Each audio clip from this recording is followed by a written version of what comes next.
to Tangling Along with me.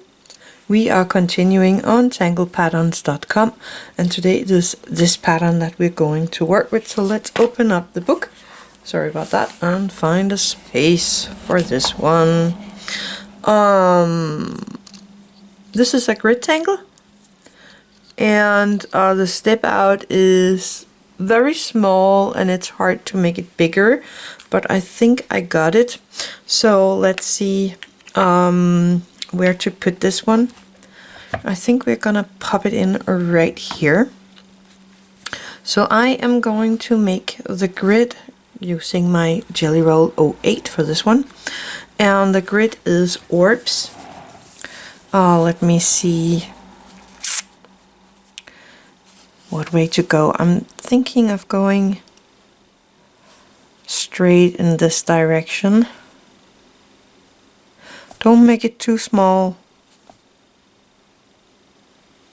and you don't want it too big either. And then you make the next row of orbs, so you have almost squares. See if I can have some orbs up here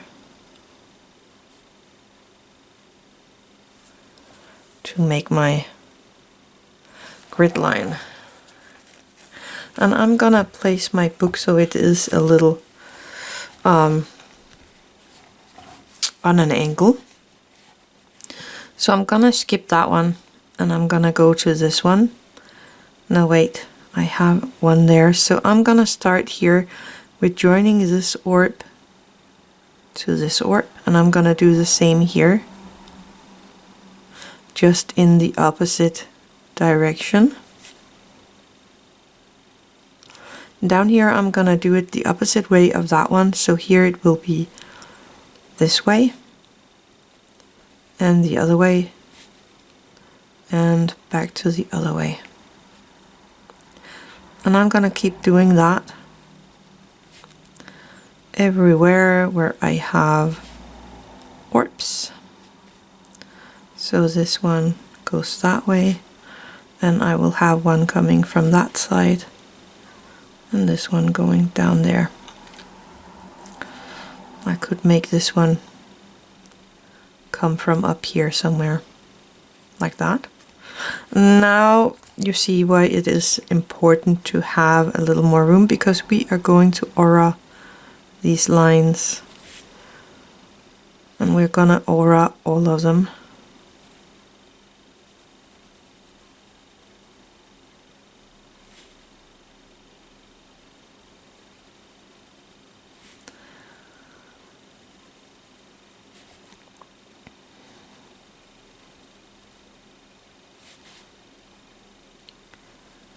And I'm just taking my time with this.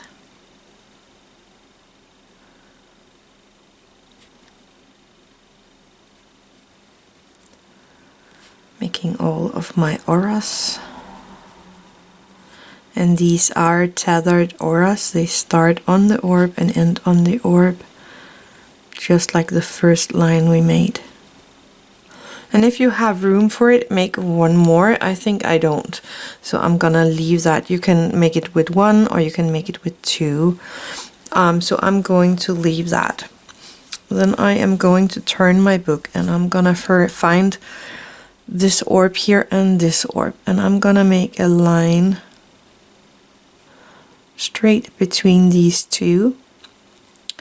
And of course I'm going under. So I have you finding the end orb and another end orb, and you're making that straight line between those. So an end orb and an end orb, which mean you go straight through one of these curved lines we made. So that would be right here, and this one would continue down. I have one there going straight down here, and that one will continue down, and so on.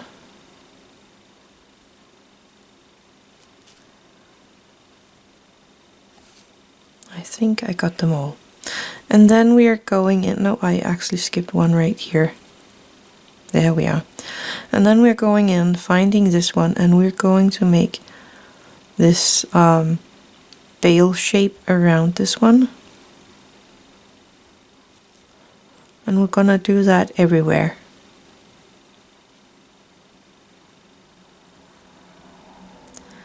You could leave it with just 2 straight lines, so you kind of aura the first line. But I kind of like this veil look here. I actually forgot one going up here to somewhere.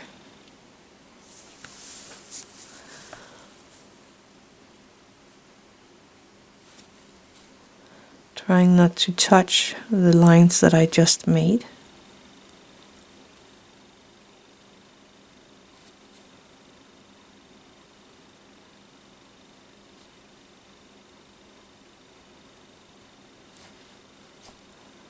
And just continue down my drawing, my pattern, doing the same over and over again until I have all my lines done.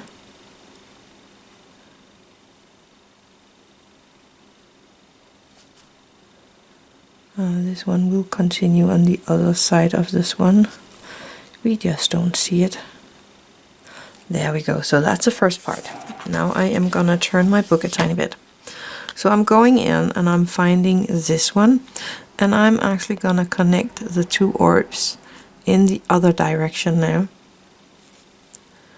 And then I'm gonna aura that one. And again, if you have 3 auras on this side, you want 3 auras on that side. Next one.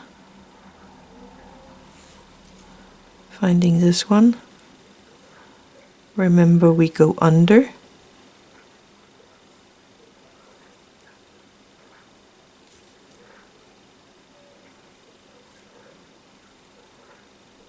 So around and down to the other one, and I would actually have one going right here. And one going out here. And then I'm gonna continue on my next row.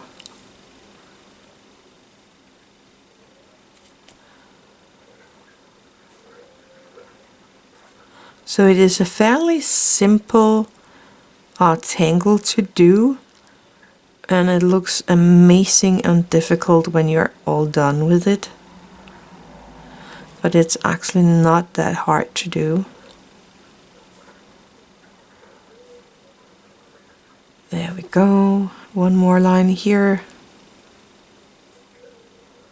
And the aura.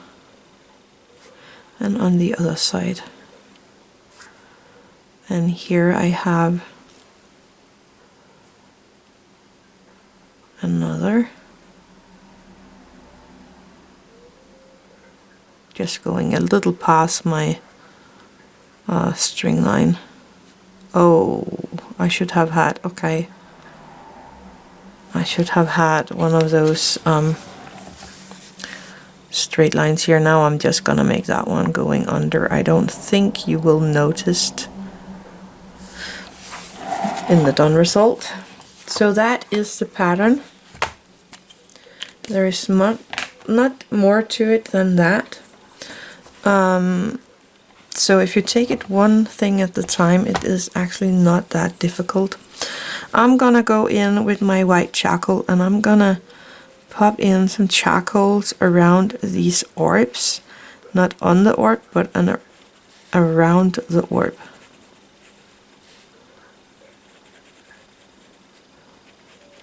And this is just one way of shading this pattern. You can of course do it just like you want to. There is a lot of possibilities with these tangles, so you can do it just like you want to. And before you know it, you have a way you like to shade your masterpiece.